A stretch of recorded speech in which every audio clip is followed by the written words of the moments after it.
The Majority Report with Sam Seder. The destiny of America is always safer in the hands of the people than in the conference rooms of any elite. Sam Seder. They are unanimous in their hate for me, and I welcome their hatred. We must guard against the acquisition of unwarranted influence, whether sought or unsought, by the military-industrial complex. The Majority Report with Sam Seder. Ever get the feeling you've been cheated?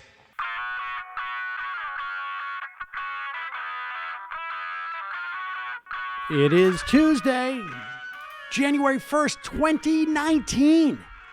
My name is Sam Seder. This is the 5-time award-winning Majority Report. We are broadcasting live to tape steps from the industrially ravaged Gowanus Canal in the heartland of America, downtown Brooklyn, USA. Ladies and gentlemen, we made it. It's 2019. We're in the future. Oh my God. Hovercrafts. Little sliding doors where the food comes out. You press a button and it makes it like a completely synthetic meal. You have Hyperloops now? Hyperloops. Slash, or as they used to call them, subways. Pneumatic tubes. We've got jetpacks. 2019 jetpack, you gotta bet. Well, those ones that you can do on a lake, the lake jetpacks where they squirt where water. they squirt water? Those are pretty cool. Actually. Those are pretty cool.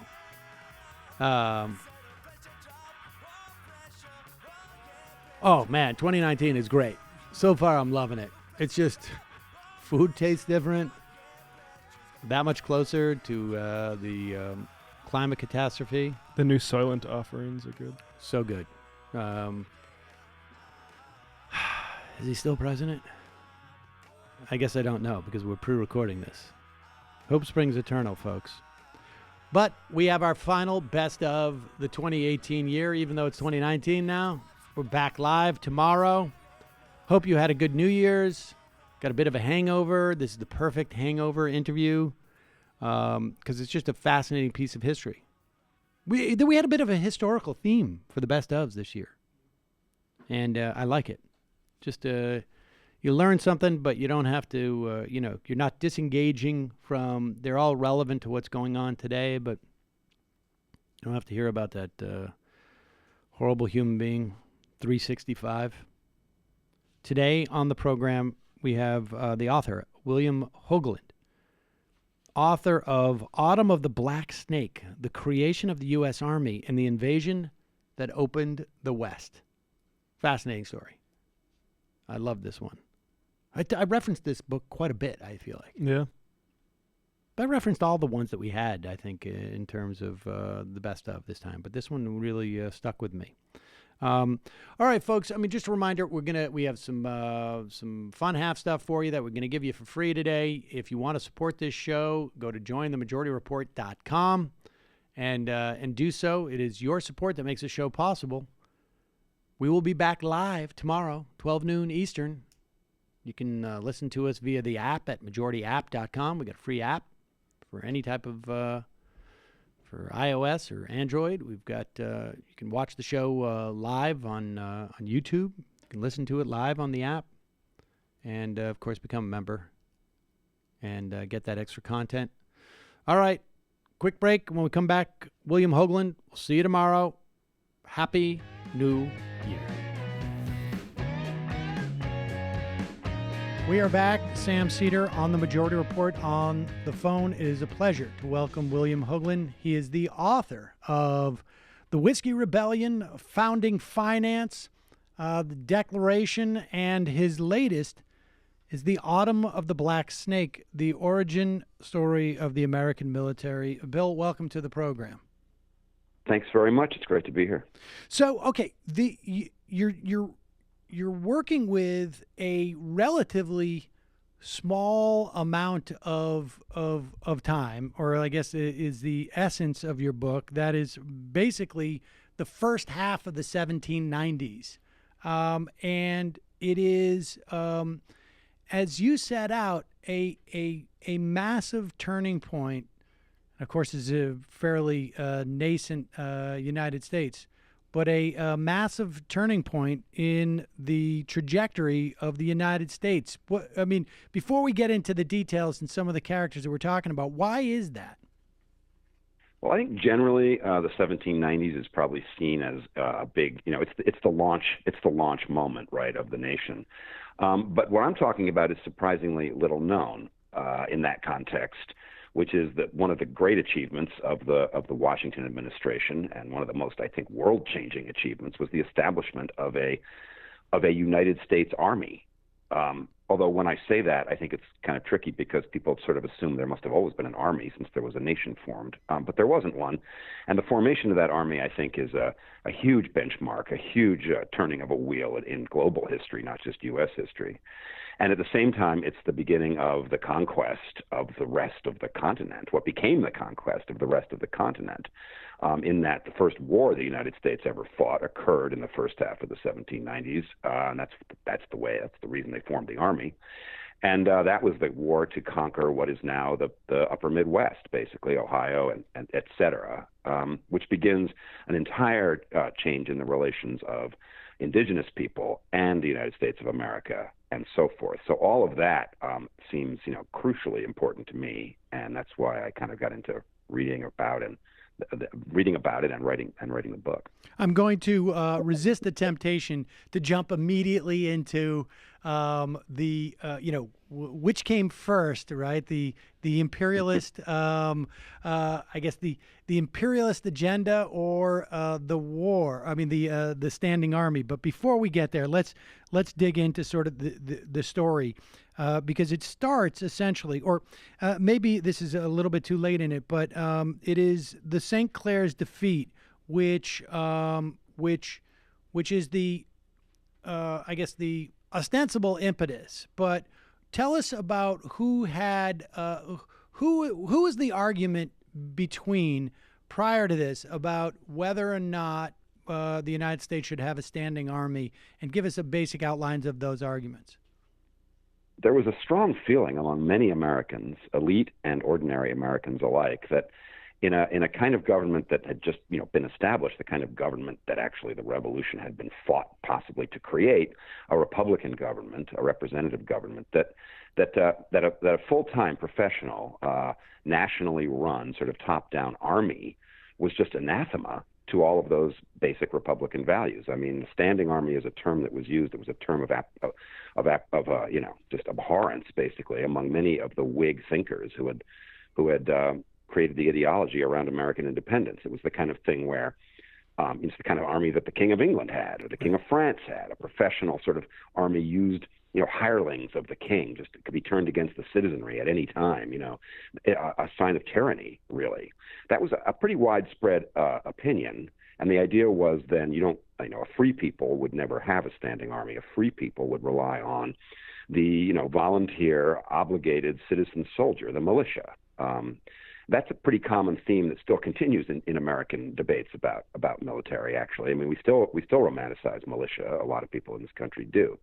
But there was another point of view, and it was held by some pretty famous people like George Washington and Henry Knox, who became Secretary of War and had been Washington's artillery commander during the Revolution, and of course Alexander Hamilton, and others who had long believed, even during the Revolution, had just been sort of horrified by what they considered the poor performance of the non-professional forces, and really were pushing for more professionalism even during the Revolution. They felt that the only way to really have an effective nationhood would be also to have an effective army, and that army would have to be run. Once you have a nation, it would have to be a nationally, uniformly run, uniformly clothed, like uniformed, and uniformly trained and so forth army that would be ready to react to situations, not have to be raised from the public kind of at the last minute and so forth. So that was a big debate, and it was absolutely not fait accompli, politically speaking, that there would ever be a United States Army. So to achieve one, and that's part of what my book's about, the Washington administration had to make some very big moves on the one hand, and sort of backroom moves on the other hand to get that done politically. Well, and unstated in those two sides of the argument is sort of, it seems to me, like a third option, right? Where it's not just that we need a standing army in the event that we have a sudden need for it. It also, and it's not that we want a standing army to be tyrannical to our own population. There's a certain amount of unspoken. I mean, I guess the siren call is just taking me. Was there a hidden agenda, an expressed agenda of, or was it even at that time even considered an agenda of imperialism if we're talking about Native Americans who were, any more than homesteading or clearing this field of trees is imperialism or thought of as imperialism? I mean, go ahead. I'm sorry, I interrupted you. Well, I think you know where I'm going with this. I mean, was this a hidden agenda? Was it? I mean, where did the notion that we're not going to use this army to attack our own people? We're also not just going to use this army in the event that we're attacked. We're going to use this army to acquire things. Well, exactly. I mean, this is the interesting thing about the context in which this debate was sort of taking place, is that it isn't taking place in the abstract, right? Like, as you say so rightly, it really wasn't a matter of like, let's just wait and see if we're attacked and make sure we have a good, strong army to defend ourselves. The nation was formed, things were ongoing all the time while the nation was being formed. And one of the things that was ongoing was an effort that had begun before the revolution, in fact, for an elite group of speculators in Western land to get a hold of that land with the purpose of making money. So all of these things are tied up together in ways that are quite complicated and affect trying to figure out to what extent there were agendas and to what extent those agendas were open in some cases or hidden in other cases. And how it lines up? Like, does everyone who was against the standing army, was everyone who was against the standing army sort of in favor of leaving the native people alone? No, they just thought that militias should take care of that job of securing the West. So it doesn't even break down anti-imperialist, anti-militarist necessarily. So your question goes to the heart, really, I think, of a number of fascinating issues that are bound up together in that moment of forming the nation, where we're already in the process, actually, of an imperial adventure. And it was open in the sense that Washington, Jefferson, Hamilton, people on various sides of a lot of political issues all used the term empire in a very sort of admiring way to talk about what the national goals really were. So Jefferson might call it an empire for liberty or an empire of liberty, and Hamilton might think of it as more like an empire to compete financially with the British Empire. Washington definitely envisioned empire, and he meant the pursuit of development, real estate development, essentially, in the West. They all used the term empire. So in that sense, I would say it wasn't all that hidden.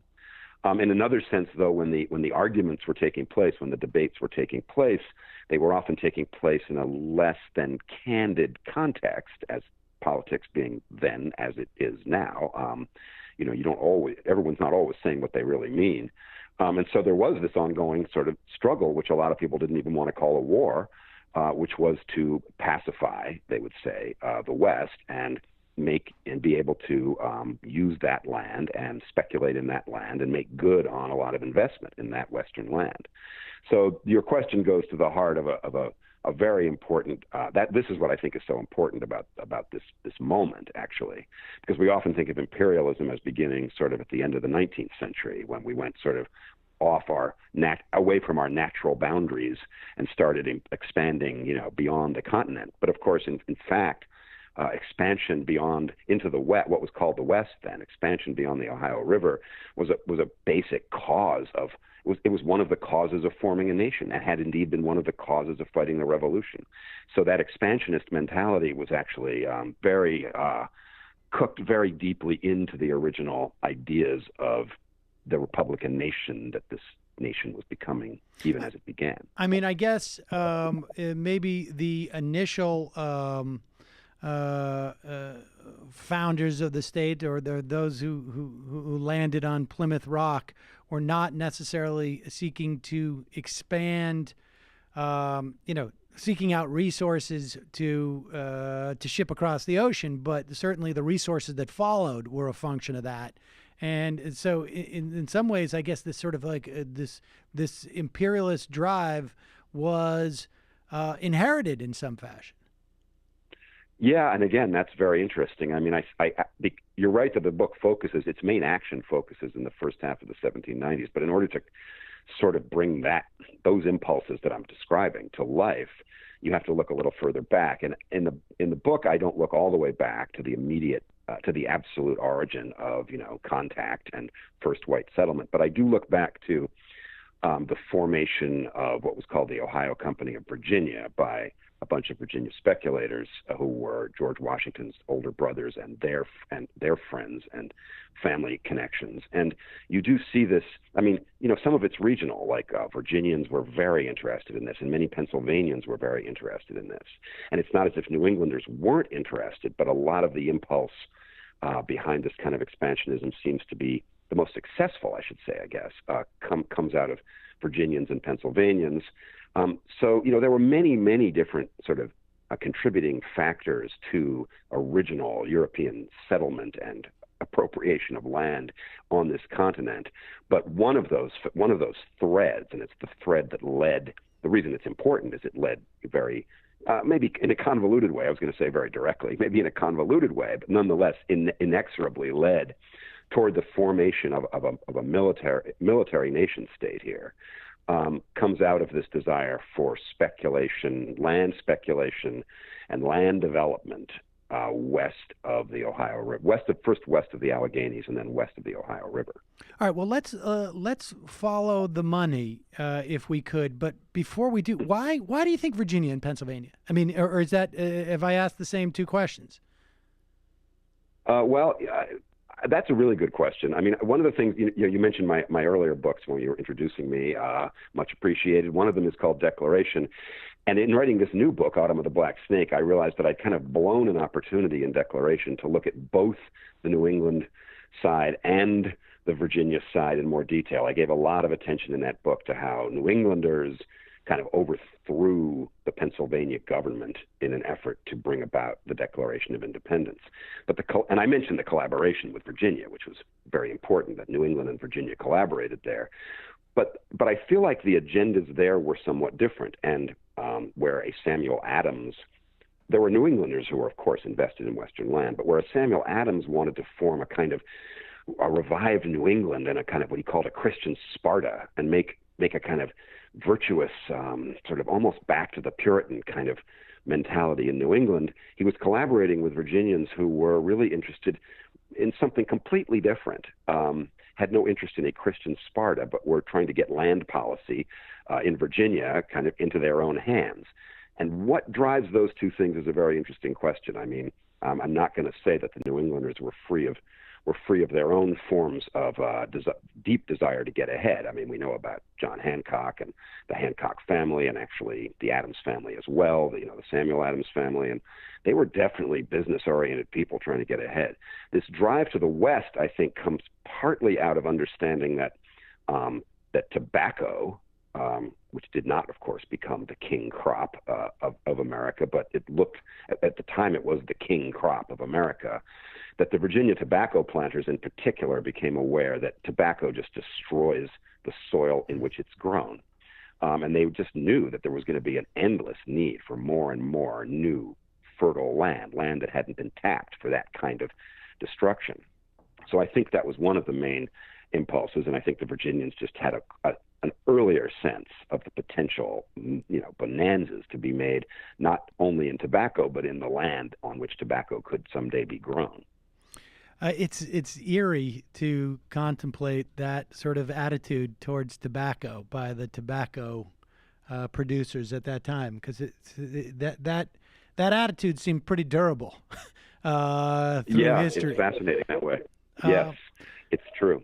All right. Well, let's talk about let's follow some of that money. I mean, in terms of that argument about a standing army or not, those who are arguing for it, particularly Washington and Hamilton, they and I think you've sort of we've all nearly alluded to it, but had some interest in the idea of an expansive America. Yeah, strong interest. And I don't think that, I mean, just from Hamilton's point of view, for example, since Hamilton is so talked about right now, I think it's important to keep in mind that his really comprehensive and very ambitious sort of vaulting vision of what the United States could be involved a kind of meeting between high finance, elite money yoked to national purposes, combined with expansion managed from the top down, federally managed expansion into those valuable areas, speculation in Western land and the development of Western land, combined with a strong, very strong military presence. So that was really like his vision was really kind of comprehensive in that way.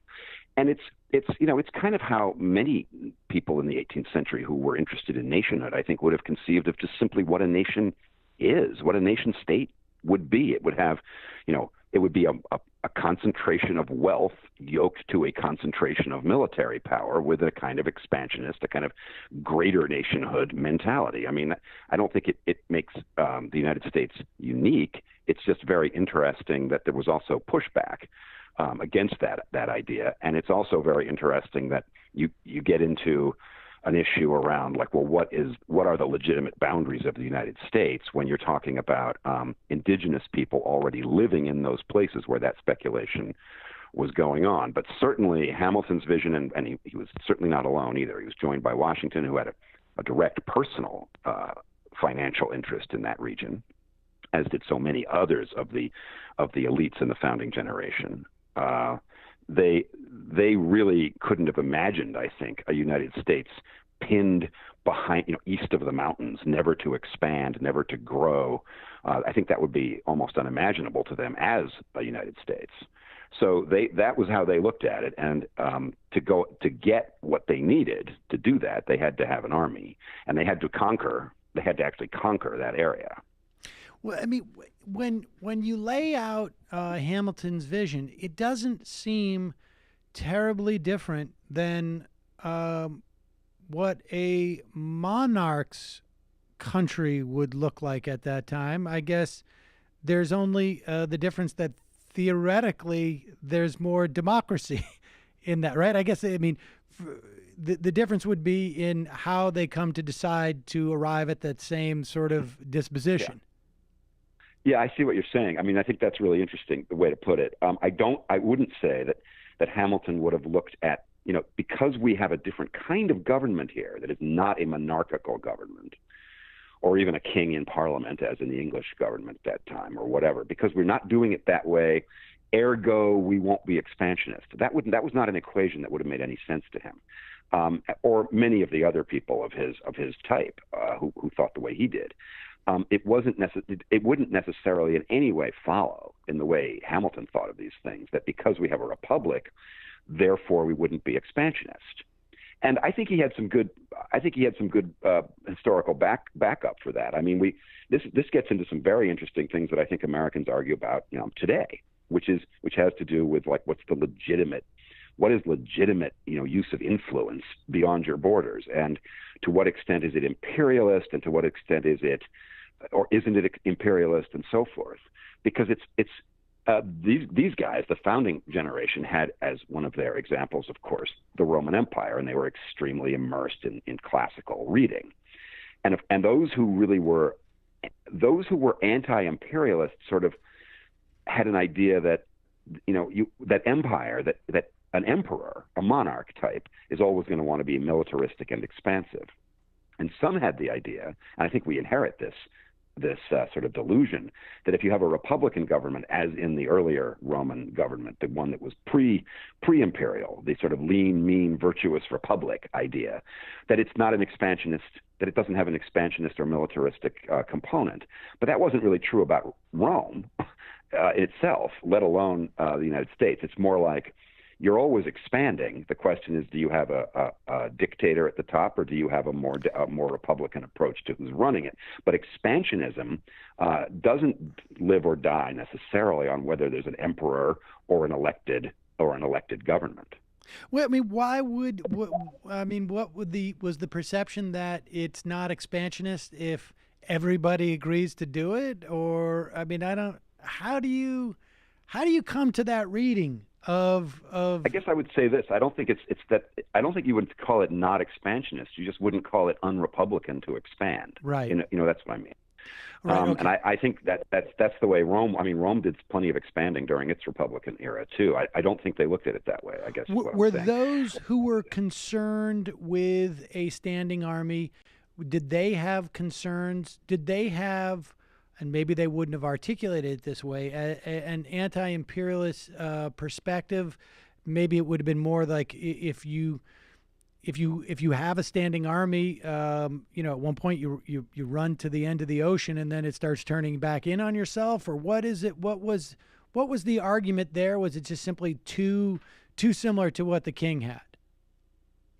Yeah, well, the argument I think there would be, and this goes to your earlier point as well, the argument against the standing army, and the argument is that once you have one, it just tends, having one, if you have one, you're going to use it. Right. Would be one, and always in a state of war. I mean, this is the Republican sort of recoil from certain kinds of war making was based on the idea that if the more you're at war, the more likely you're going to give the executive power. I think this again goes into arguments that we've been having over the past 100 years and the past 20 years. I mean, once you're in a state of war, the executive is going to have more power. That's always the way things seem to work. So isn't there an incentive then on the part of the executive to be warlike? So that actually sometimes it's wagging the tail's wagging the dog. The executive is looking for war situations in order to increase executive power. Hamilton was directly accused of this kind of mentality when he was, and often rightly so. I think he was very drawn to the idea that war making increases power in the executive, and he liked both. He had a martial sort of attraction, and he also was very, very strong on a vigorous, powerful executive. So this was definitely part of the argument. It sometimes made some people, even, to go slightly against my earlier point, some people really were against expanding. Also, I should give them credit as well.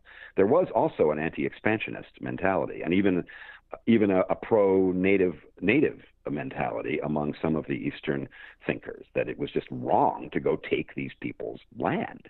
And also that it was wrong to just keep expanding, because expansionism leads to militarism, and militarism leads to more dictatorial kinds of power. So that mentality did exist. That kind of protest did exist.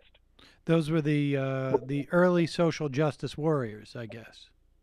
Yeah, I mean, the people who were really abolitionists, like Quakers, for example, many of them were also very opposed to expanding into Indian territory.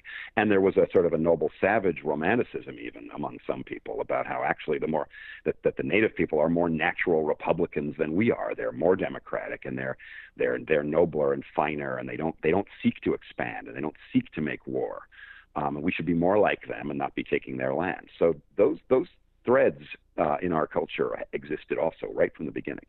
So let's return to some of the history that you talk about. There's this massacre of American troops known as the St. Clair's defeat.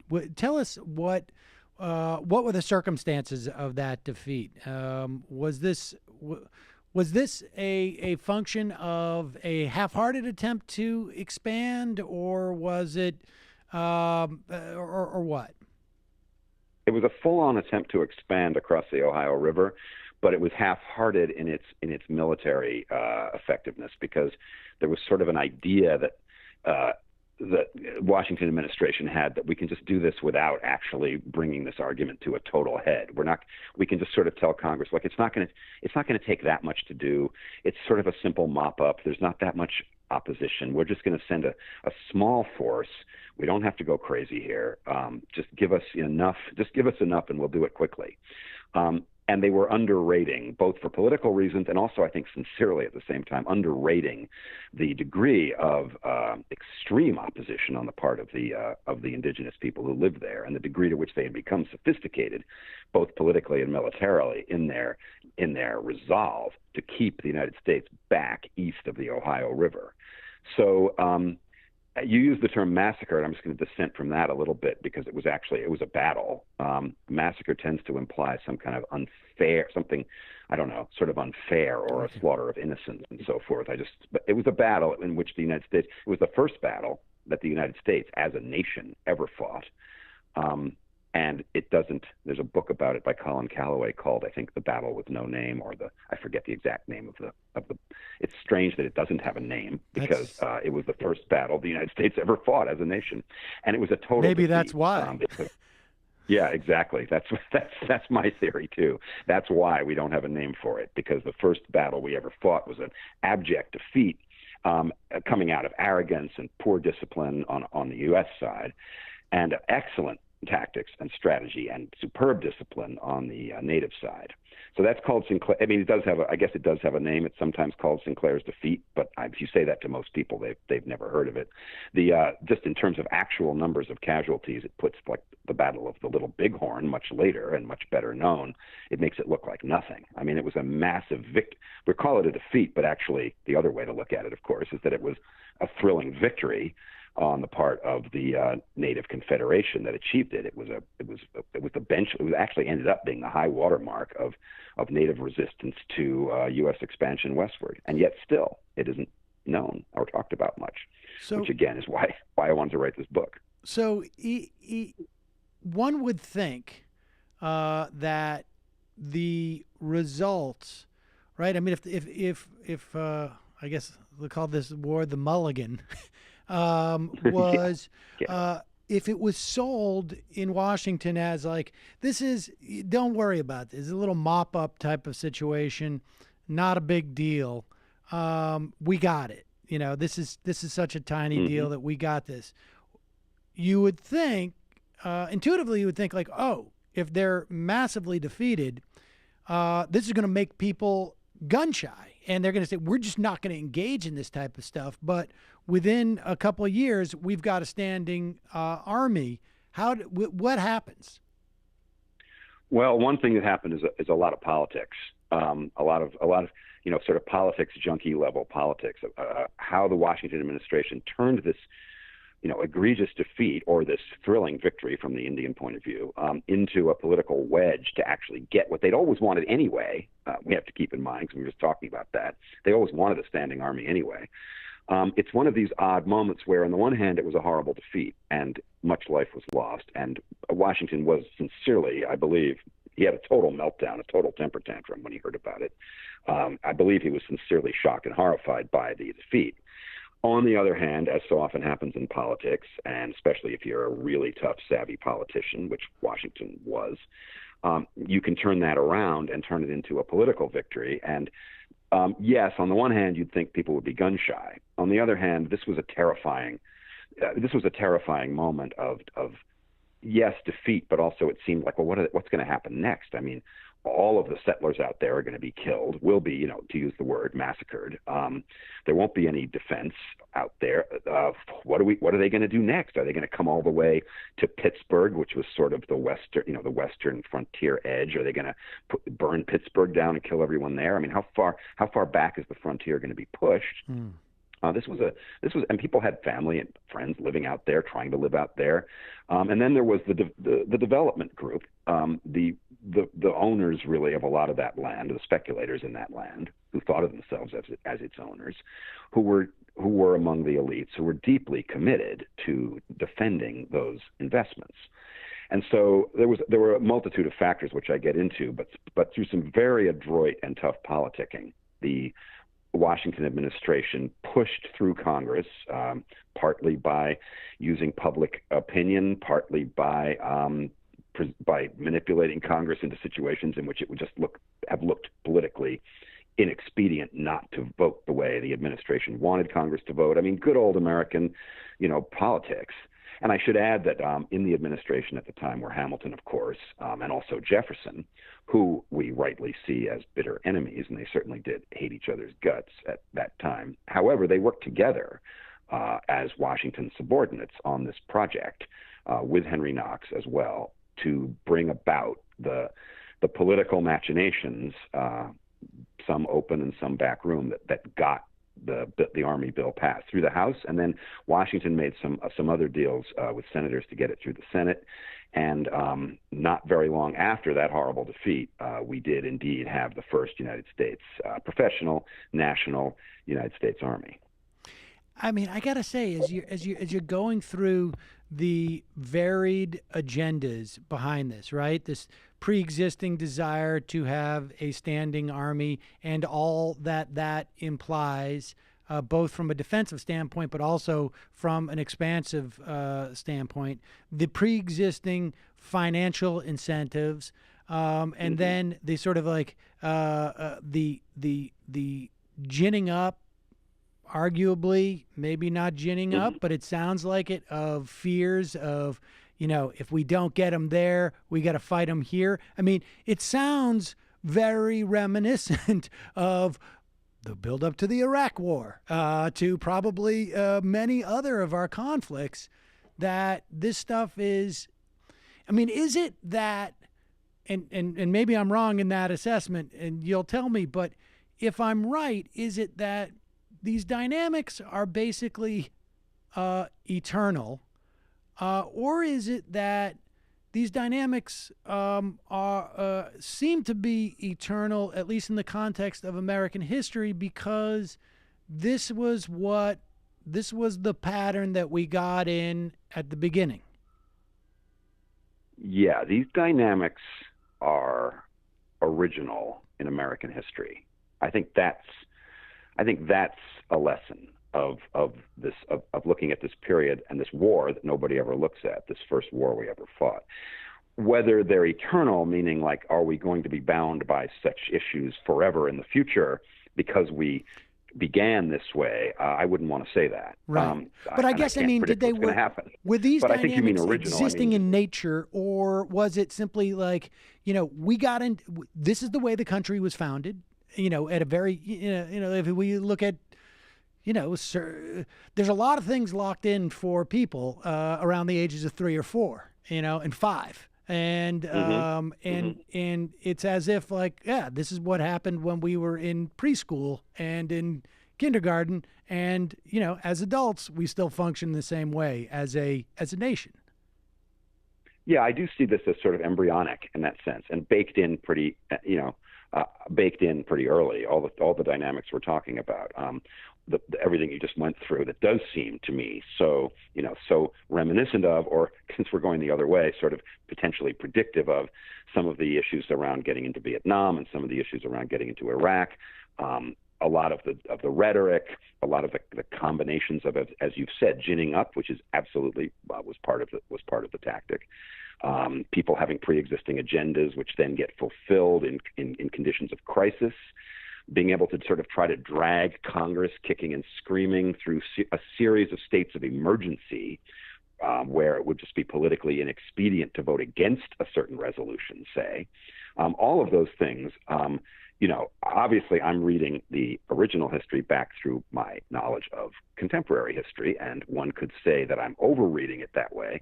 But to just, so that would be an interesting argument to have. But I do think, to your point, that the things that we have gotten used to in some of our later wars are embryonic to this first war, and maybe more embryonic to this first war than some of the better known wars, which again goes back to the question of why have we forgotten about this war? Why isn't it part of our public discussion? And I think the reason is because possibly it's embryonic, and it reflects on later issues that we don't want to deal with either. Those later issues being how we came about. I mean, it would have been one thing, right? I guess if we had a standing army because we were under attack, versus it's right. We were going on attack. Right. I mean, why do we go to war, and why do we like to think we go to war versus why do we actually go to war? For example, I mean, those kinds of issues. What is the rhetoric of war, of making war?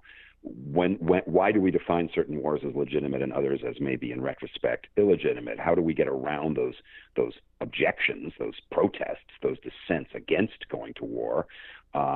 At the time that a certain element really wants to go to war. I think all of those things can be seen in this first war, which just makes it just continues to blow my mind that we just don't know about this war. But I think it's because it's so revealing of the bases of these problems that we have as a nation in trying to define what we think is a legitimate reason to fight a war. Let me just ask you, as a historian, I mean, I think as someone who's not a historian and sort of, I think my relationship to history was fairly rudimentary as a if any. I don't think I had any relationship to history as a sort of a mode of thinking. And I mean, because as we talk about these dynamics that started with tobacco a couple hundred years ago, and it's almost as if these things, someone once told me about social work, that when you see a family that is incredibly dysfunctional, that you have to understand that's taken generations to get there, that these problems are sort of passed down from one interaction to another. Parent to child, and then child grows up to be parent to their child, and they are directly implicated through the generations. I mean, are we looking? Is this story tell us that perhaps it's the same way? I mean, you could say that about the tobacco industry, that we understand we're going to run out of of places to grow, but we're also going to run out of consumers at one point. We've got to hide certain things, and if there isn't the same dynamic here that is resonating, not as sort of a distant example, but as one that is part of a continuum, and this sort of mentality, it worked then, the way they went about getting that standing army, and these practices are sort of passed down generation to generation. Yeah, that's a very interesting set of thoughts. I mean, yeah, maybe. One way I guess I would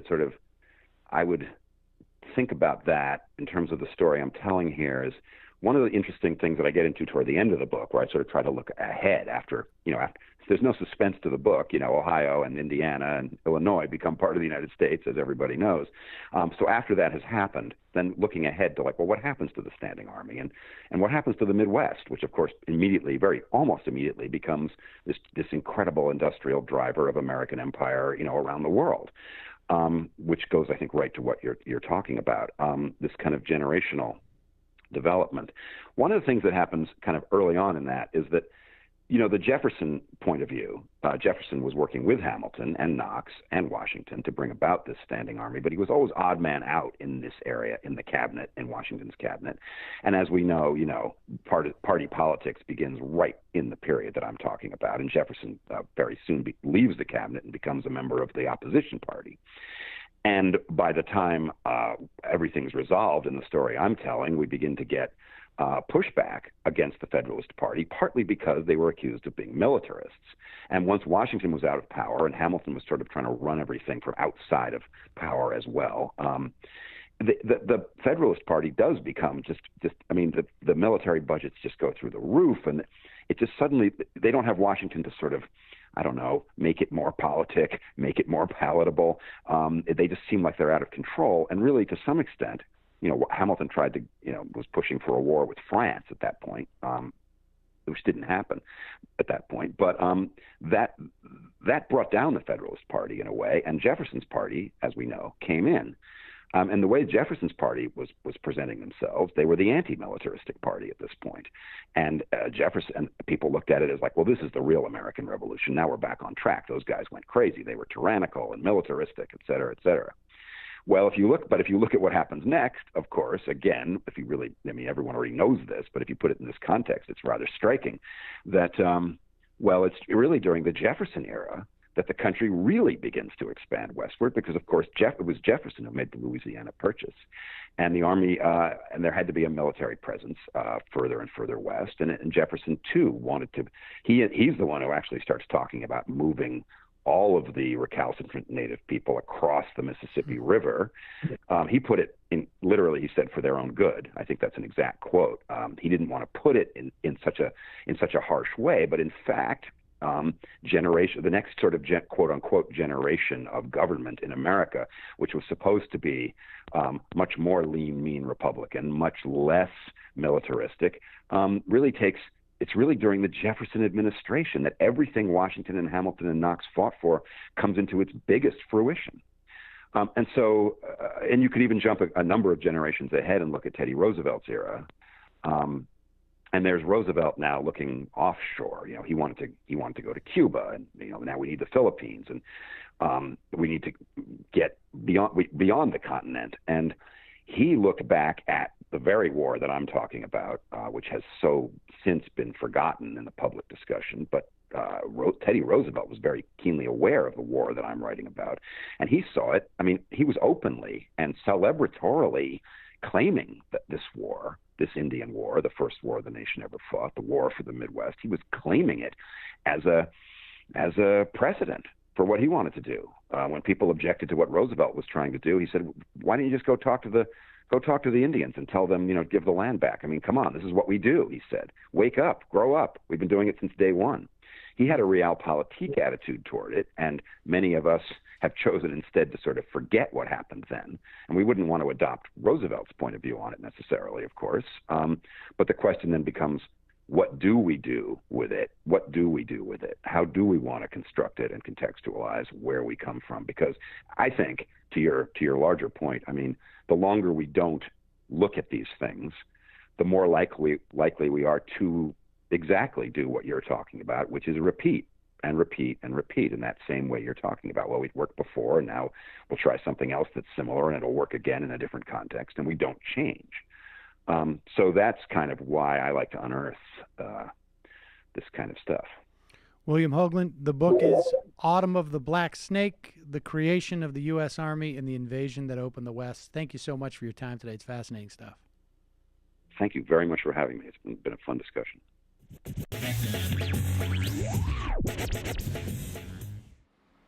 A woman who is not a reporter, as far as I can tell, just an average American. And now I imagine it will come out that she's, I don't know, some paid operative for some right-wing outfit. It really doesn't matter. Oh, she does? Is she really? Is she a writer? She's associate editor. For she is? Yeah. Oh, okay. I didn't know, because it didn't sort of like, okay, yeah, or associate editor, because it was, I'm a conservative, and I went to an Alexandria Ocasio-Cortez rally. I would assume if you're writing in the Daily Caller, you're a conservative, but I guess this was more of like a clickbait type of thing. She writes that I went to a rally against the 7-term incumbent William Lacey Clay. Over the years, I have attended my share of political events. Tea Party protests, a Rick Perry speech on tax cuts. Electrifying content. A Ted Cruz rally, and even a speech given by President Donald Trump earlier this year. But nothing prepared me for the stark difference in tone. This sort of reads like a cross between like one of those like Playboy forums I remember. Like this, honestly. The last thing I was expecting was to be seduced. The last thing I was expecting at a Democratic Socialist meeting was to meet a hot Puerto Rican. I'm no nerd, but I'm no nerd. I mean, I've been around, but the last thing I expected to hear from one even. Okay, here we go. Okay, so. Ocasio-Cortez spoke, followed by Bush. That's the candidate. And I saw something truly terrifying. I saw just how easy it would be, were I less involved and less certain of our nation's founding and its history, to fall for the populist lines they were shouting from that stage. I saw how easy it would be, as a parent, to accept the idea that my children deserve health care and education. Yeah, it's very, very easy to manipulate people with stuff like that. Well, I want this to I want this to marinate in your brain. That a parent just said, I saw how easy it would be as a parent to accept the idea that my children deserve health care and education. Jesus. I saw how easy it would be as someone who struggled to make ends meet to accept the idea that a, quote, living wage was a human right. Sounds persuasive, doesn't it? Above all, I saw how easy it would be to accept the notion that it was the government's job to make sure that those things were provided.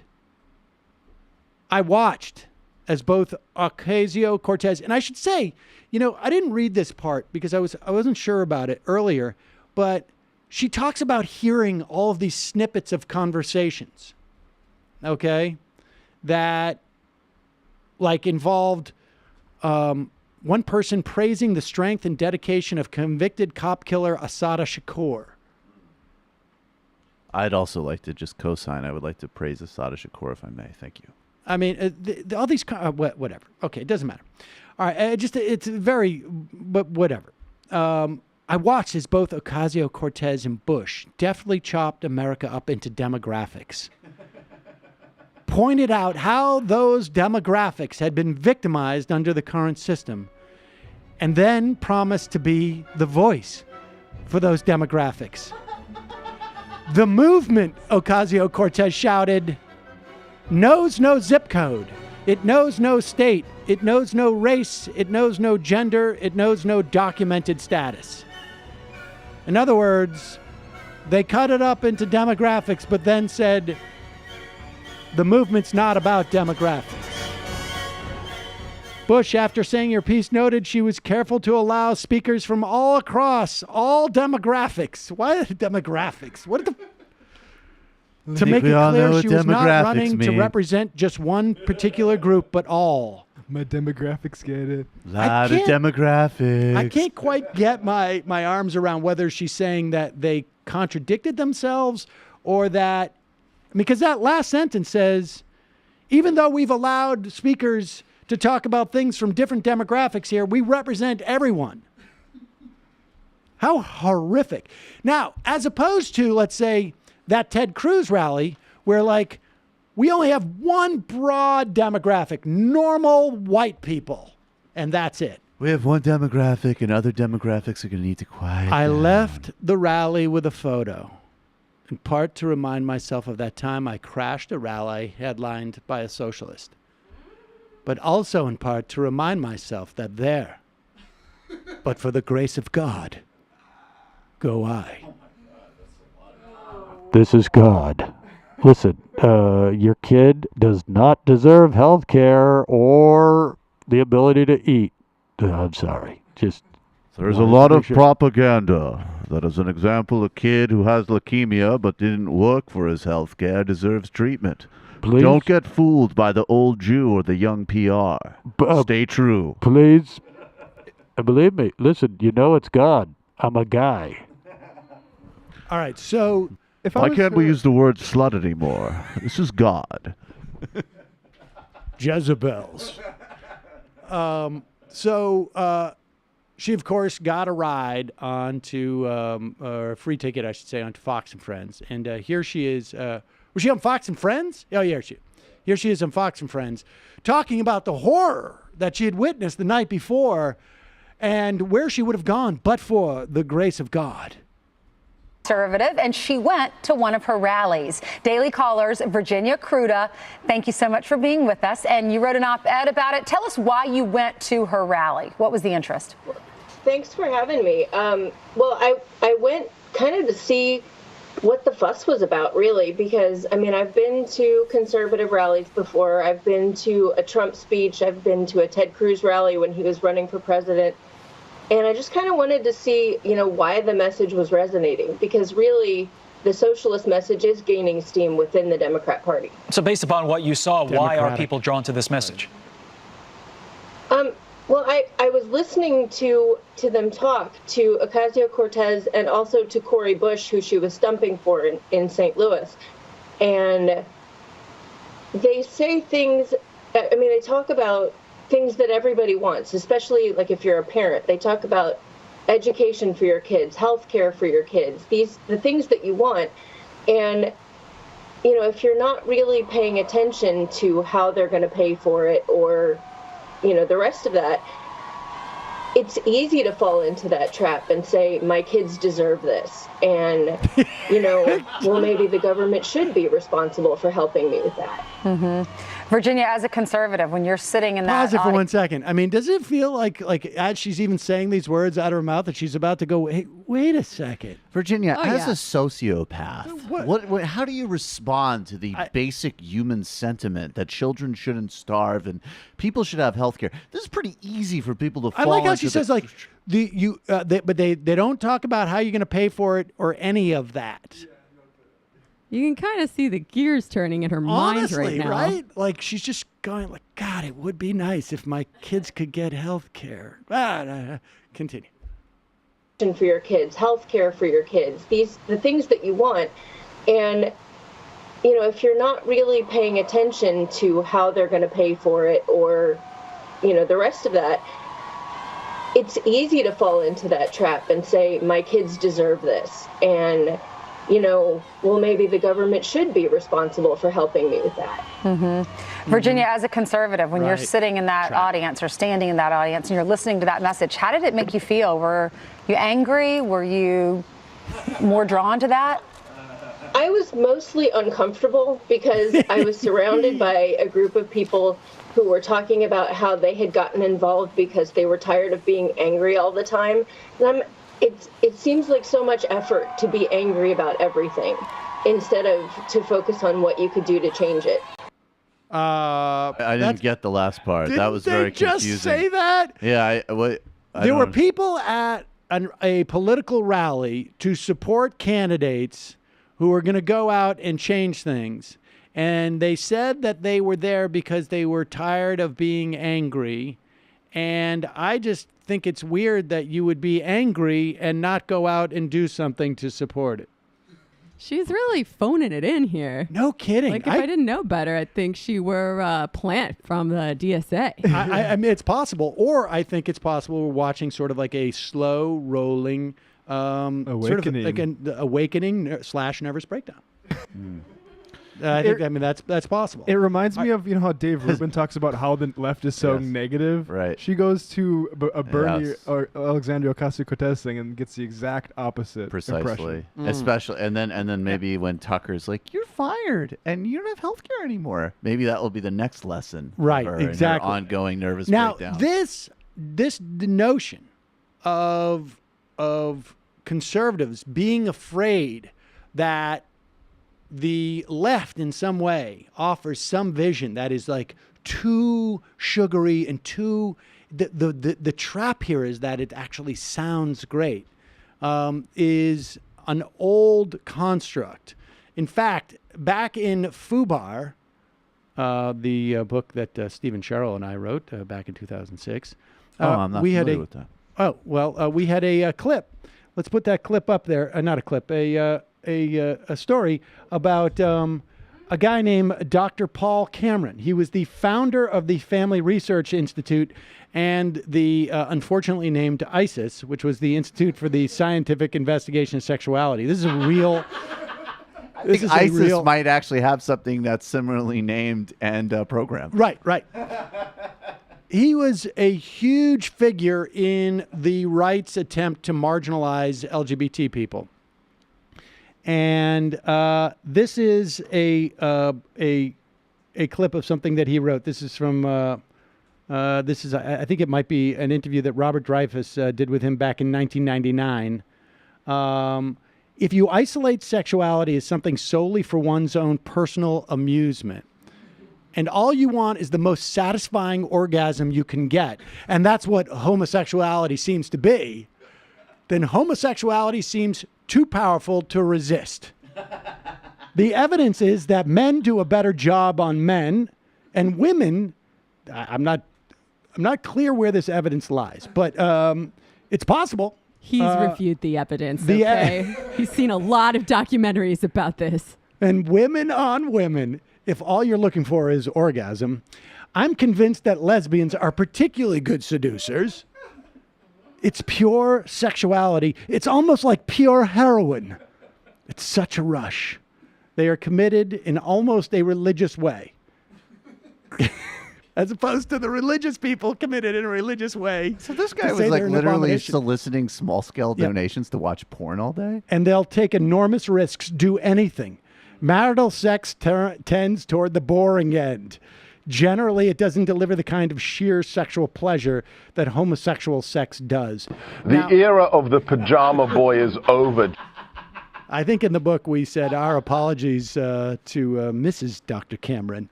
But that's the whole story here, right? Like the problem with the idea as a parent, you're susceptible to this message that your kid deserves health care and an education. And it's so alluring that you will actually maybe sign up to have your kid get health care and an education. And then your kid will have health care and an education.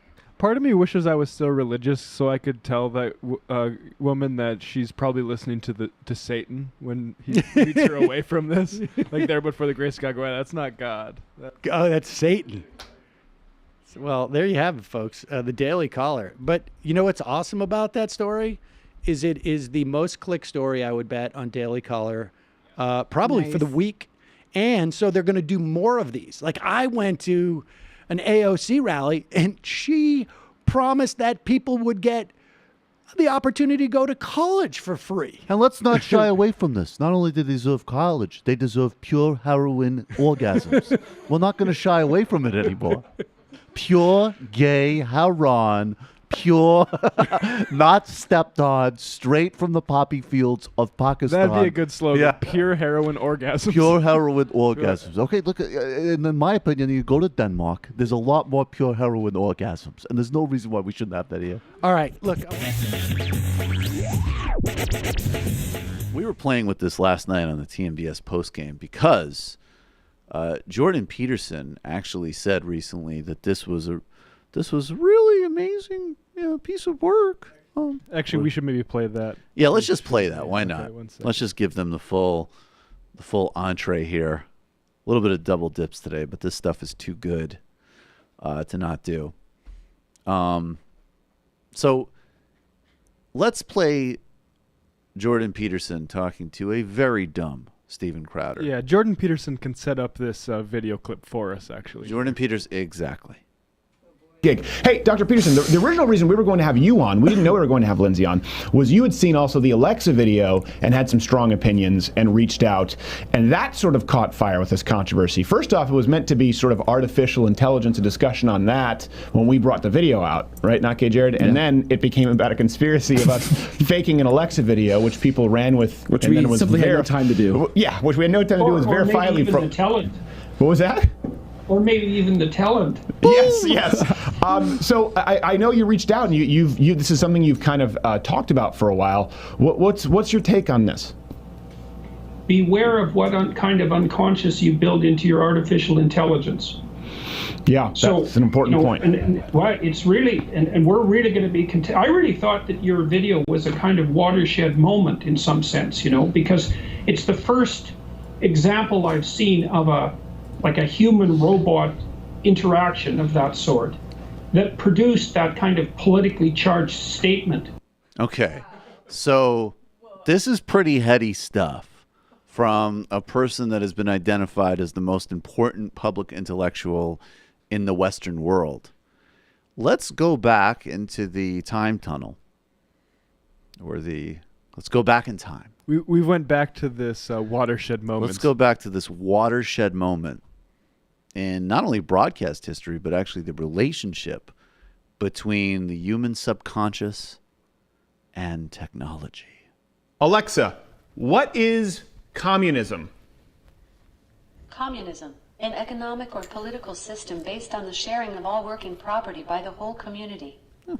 Alexa, what is socialism? Socialism, the Marxist-Leninist economic system. I That's not right at all. No, there's socialism. That's wrong. There's socialism that predated Marx, and there's socialisms that emerged independent of it. Right. Yeah, don't you know anything, Alexa? Yeah, that is Alexa, not. what is Marxism?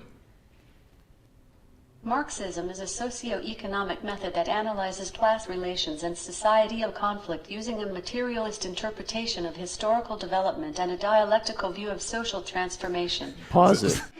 I was going to say that Alexa nailed that one.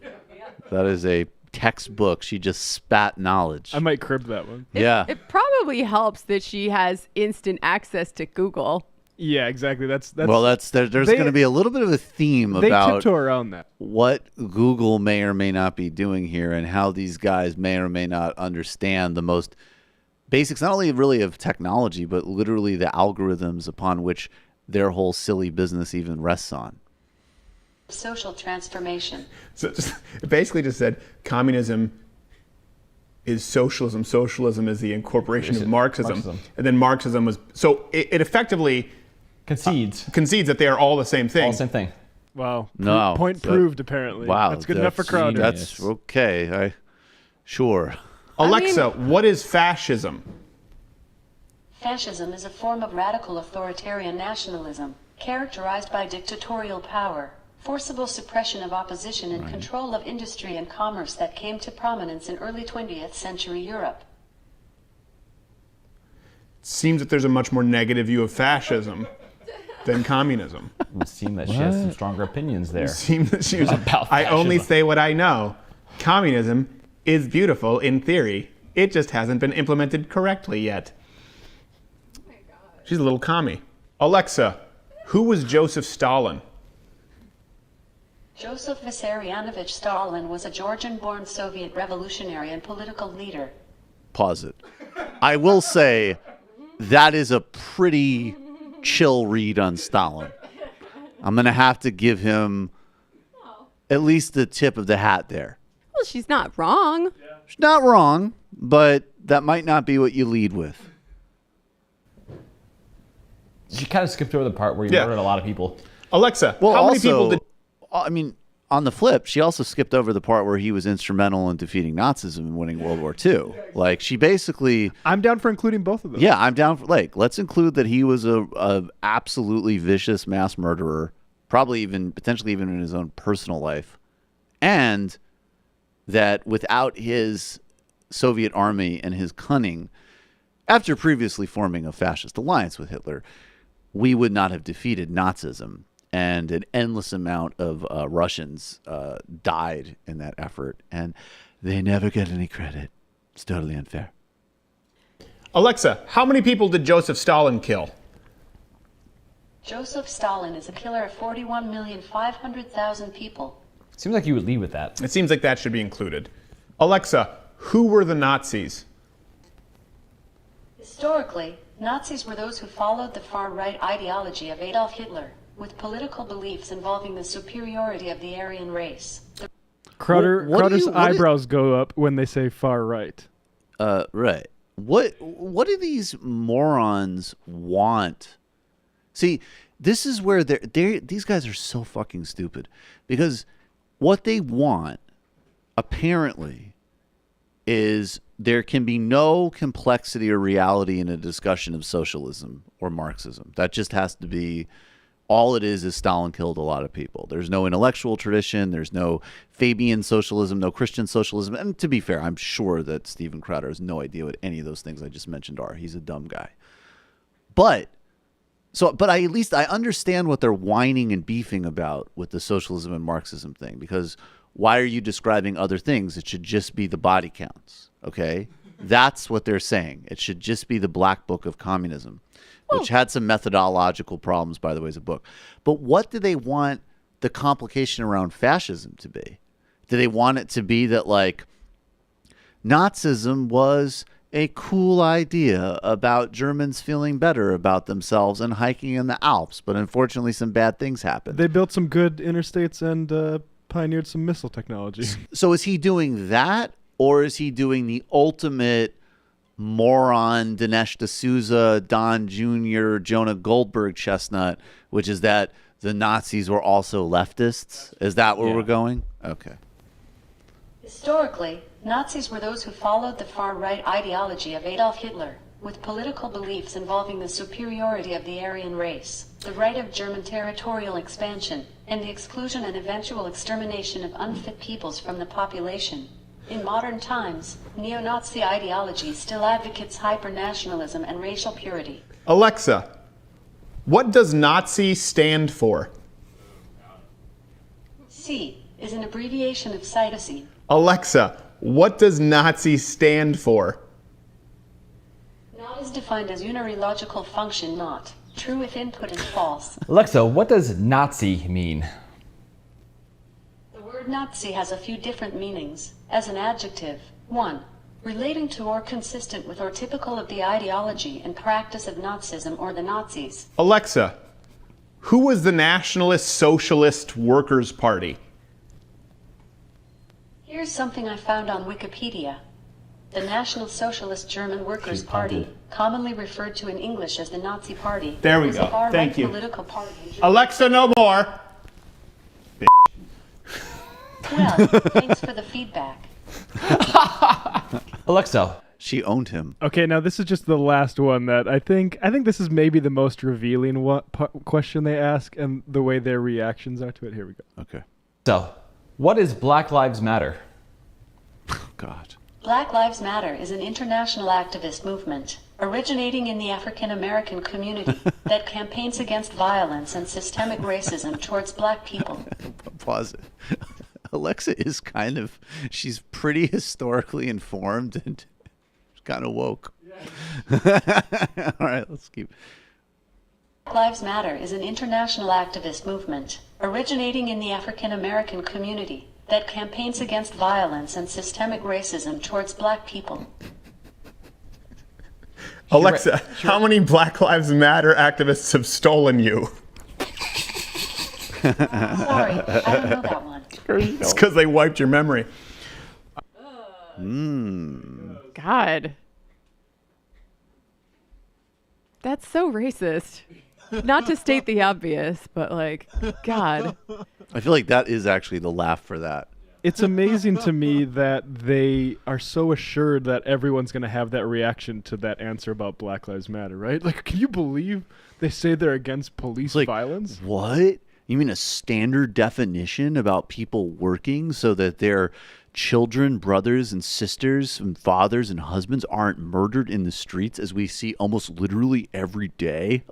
It's ridiculous. I've got a clip here. What about George Soros-funded ultra-nationalist anti-white plot to kill white people like they're doing in South Africa, Alexa? Well, this is why comedy is so contingent upon the society in which it's produced, the people, the place, because, I don't know, 50 years ago, the majority of people would have thought that his joke was funny.